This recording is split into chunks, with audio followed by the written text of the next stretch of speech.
recording, and it looks like here's the good luck, have fun, and the good game. Second game of Group D. A lot is on the line right now. Let's have a cheer for RunA if you'd like him to pull back for the maybe miracle, maybe the 1-2 triple tie break. And give a shout out for the formidable opponent, the Monster Terran, Mouse Naama. Ooh, ow, ooh. And it looks like we have just started our 5th game in Group D. We have RunA in the top right as the blue Protoss. In the bottom left, we have Naama as the red Terran. Oh, that's so cute. Look at that German commentator. He loves us so much. Just /DND. Do not disturb. I'm going to give him a little heart here as well. I'm trying to figure out how to do the heart now. I know it's so hard to use a Swedish on an keyboard, ordinary isn't it? keyboard. Whoa. Wait, I think I got it, man. I'm trying to figure out the keyboard. There it is. I mean, honestly, it's really hard for me to do my usual sorts of pleasantries because on this keyboard, I mean, I couldn't even find the question mark. So instead of saying something like, "Are you guys ready?" doing the polite thing, I had to be like, "Tell me when you're ready." I can't actually ask questions. I just have to command people because I still can't find the question mark. It was really funny. After a couple of questions, you actually typed question mark. Yeah, I know. Are you ready? Type question mark. Yeah, slash huh? Slash so, you're right, I am funny, Diapollo. You are so So funny. it looks like the double proxy scout going on by Naama doesn't want any goofiness happening, playing very, very cool-headedly. There's the nice placement right there, again, creating a nice little cup of defense there. Meanwhile, in RunA's main, we do see the pylon and the gateway going down, very tucked close to the main. Still hasn't gotten a gas, guys. It looks like it's going to be a 15 assimilator. That's actually interesting that Naama scouted like that with the double SCV because in the German EPS, on this map, Terran vs. Protoss, so many Protoss players actually win with just gateways in your base. And that's probably why he's got this wall off as well, suspecting anything like that in the top left-hand side would have been there. And here we go, we are seeing the scout in the base. On the left, up here we have got the gas being put down too. Second pylon going down. Are we going to we are going to see the cyber going down straight away next. Naama though going for a marine first. Usually I've seen him go for a tech lab straight away into a reaper, but he is just going to get this marine out probably because this probe is still around here. Yeah, you know, there's nothing bad about getting that marine first just to deny a little bit of scouting. RunA doing a good job of poking around. And, you know, you were talking about that sort of early proxy racks pressure, but I'm a little bit more of a fan of something in between where you get zealots quickly, rush with them cross-map, because even though you are building the gateways in your main, the distances are just so short on this map. It looks like Naama is getting his second mariner out, is saving up, perhaps going to be getting a factory. That would be his standard play to get that factory so quickly, and there it is going down. But let's see if any sort of zealot pressure does end up popping forth from RunA. It'll be interesting to see what RunA does. I suspect that getting a robo facility is kind of key in this matchup because a lot of players have been losing recently to Banshees, and especially if you don't have a robo up and they go for cloak, you're in so much trouble. And with the bunker being put down too, it kind of seems like this might be a build that Naama might go for, being putting down the second refinery. Usually the bunker's been put down here just because of any stalker aggression. It's kind of hard to deal with when you just have Marines, as obviously all his gas is going to be going into the starport, I suppose. Yeah, and it does look like that factory is very close to being finished. As refinery is still a little bit vague what his goals are going to be. I mean, really, in this particular situation, he could either go for Banshee, he could be going for tank. But it looks like Naama hasn't done anything quite yet. There's the starport going down. Looks like a Banshee play will end up coming up. And as you were saying that, you know, the Robo is so important to be able to deal with that Banshee harassment. At the same time, the Banshee, because it encourages Protosses to make observers, it means the Protoss will end up with less Colossi because that Robo facility cannot make 2 units at the same time. So very, very, very good way to just narrow down the options of your opponent. Yeah, and I'm not sure if I agree with going for the bunker because if you're the Protoss player and you see the bunker there, you obviously have to think, why is it there? What was the decision for that? And then you kind of automatically think, oh, he's probably going for a Banshee as he doesn't want to lose the front. Actually looking at this, he goes for a tech lab on both. I thought he would have switched to route them up, but he decides not to. So we have a tech lab on the factory and starport being made. Yeah, that is a very funky little opening coming out for Naama. He might even be going for a Raven tank opening. There's the tank going down, but nope, there's the Banshee going as well, so no gas going to be spent on any sort of cloak, but RunA looks like he's going for a big one-base play. 3 gates and an Immortal coming out. And it looks like, and the same for Naama too, he'll be going for a heavy one-base play also. The style he's going to probably play is just a ton of Marines, tanks, and Banshees. I'm not sure if he is going to get a Raven, though. He might decide to get a Raven. That will be key against these Stalkers, but very heavy pressure being made from RunA. I mean, he's got this Immortal on the way out now, too. And I'm not sure if this is going to be it seems kind of hard for Naama to kind of break this play. Uh-oh, looks like he's going to try and move up with this Hellion.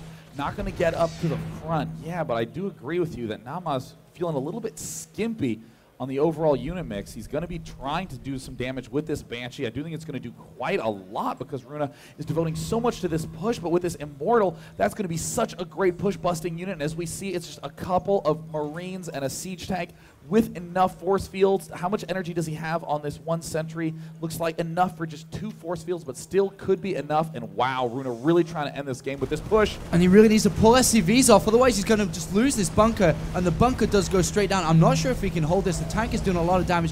He does manage to get the second bunker up. SCVs are there to repair. Wow. Managed to hold it, but at the same time, he has the Banshee in the back of the base going in for some probe kills.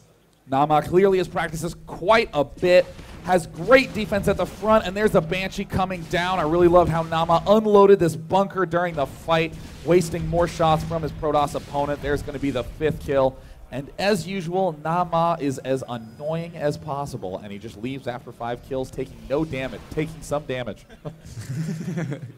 I'm trying to figure out how RunA is going to transition from this. I mean, the push didn't work. And now what are you going to do? Is he going to fall back? He is killing the destructible rocks, but he has his forward pylon, which kind of thinks that he's going to continue with this. Against his siege mode tanks, he does see with the Observer these tanks in siege mode with the double bunkers. There's like no way he can break through this. So I guess the most optimal play for him to do is go for a Nexus. And it looks like a probe is being brought down. Hopefully going to be putting a Nexus down on his natural. Or actually, he's going to turn his 3 o'clock into his natural, which is kind of surprising. Wow, that's quite a funky choice. You know, I do think that number of siege tanks that he saw his opponents had made him think, yeah, siege tanks can get placed here. It's really hard to defend this. If it's this expansion area, you can have some units here and some units here and try to force your Terran buddy to get in this little cupped area. So I do think this is a very clever little move by RunA. I mean, at this point in time, I think that the one play that RunA could rely on is just waiting for his opponent to move down to the front and trying to pinch him off as he's expanding. Yeah, and he's got the Observer in position to know when that happens. And then he has the probe here too to see exactly what's going to go on. And as you were saying, that's probably the best thing for him to do. The Banshee is moving around though with 5 kills. And I really think the decision to put the natural expansion on the right-hand side rather than on the left where it should have been is so important, especially because of the cliff. And because he knows the tank composition of Naama, that is such a deadly threat, and that was an extremely smart play. Yeah, we do see the orbital command for Naama is going down right now. There's the Banshee still trying to pick some off. RunA doing a good job of spotting. Would definitely love to see him take this Xel'Naga watchtower that will allow him to get good vision.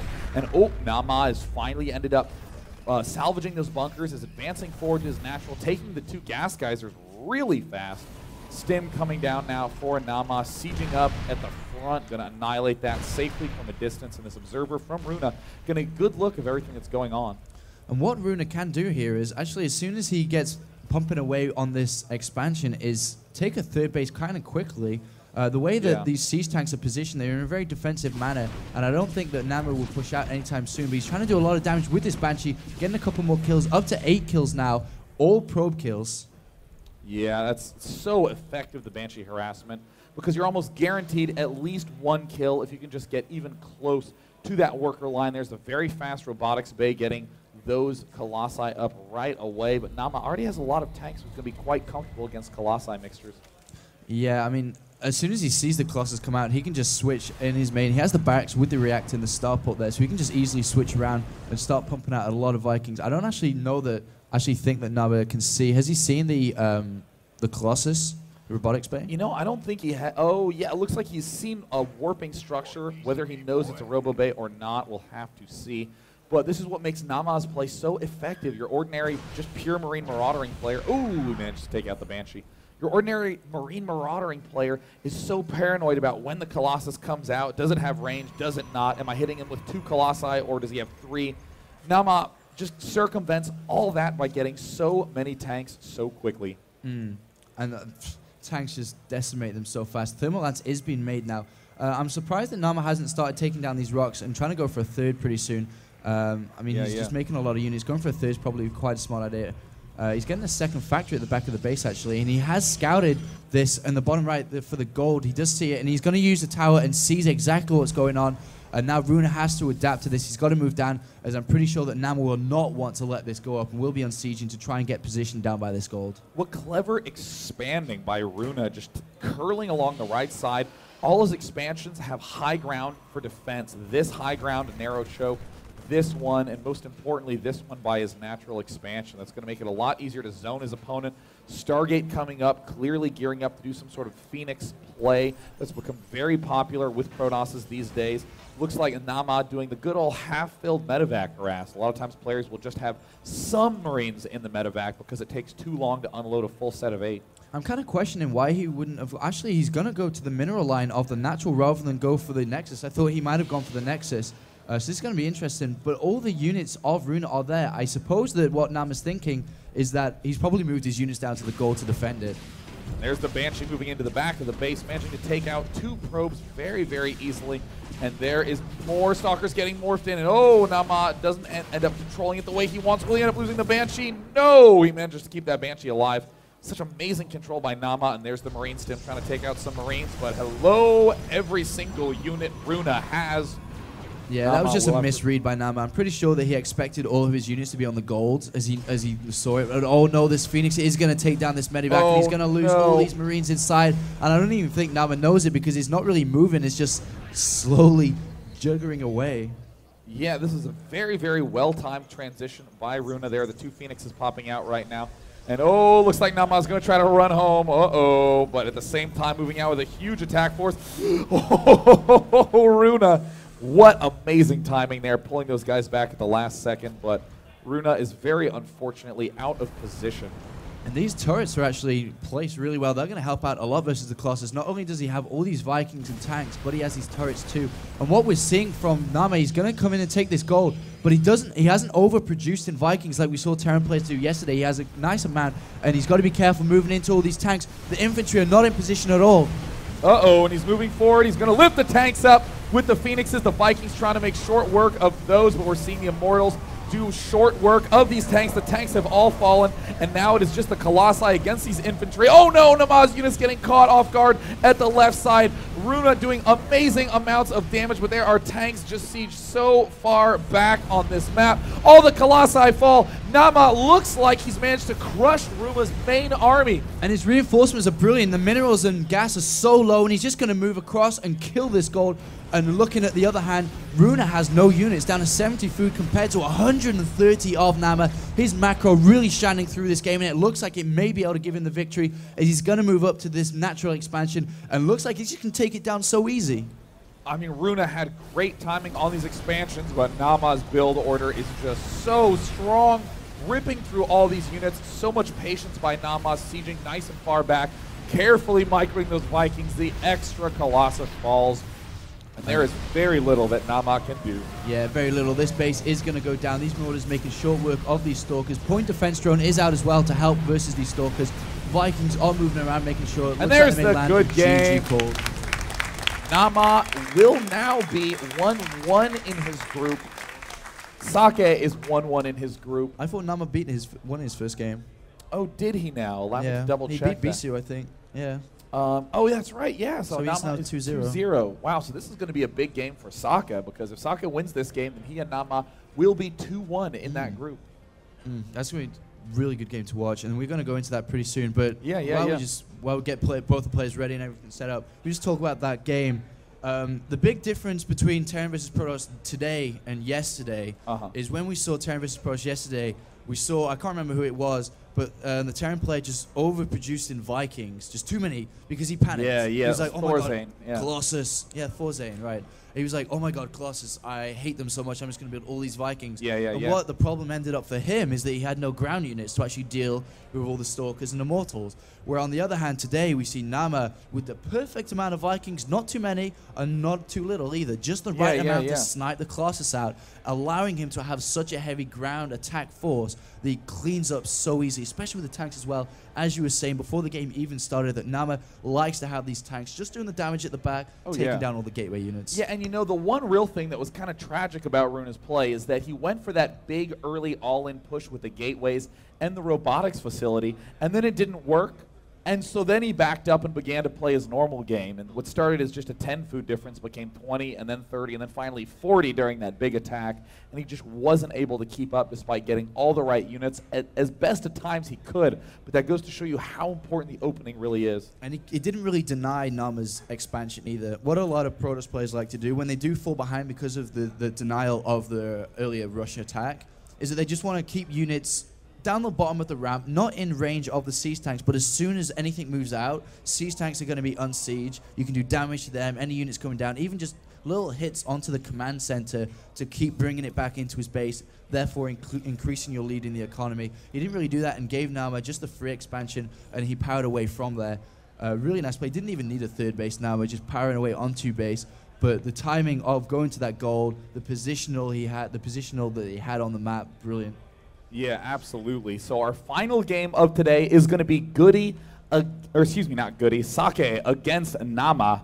I don't even think Goody is at this tournament, but he is also a very good player from Germany. He's a very good player. I think he's like second EPS or something, which is incredible because the German EPS scene is so hard. Yeah, I mean, the amount of strong players in that tournament is kind of ridiculous. I know they had their finals yesterday, which I sadly didn't get the results to see. But either way, it looks like we are just now waiting for Naama, who is taking a look at that last game to get a sense of how well he played. And I really think that is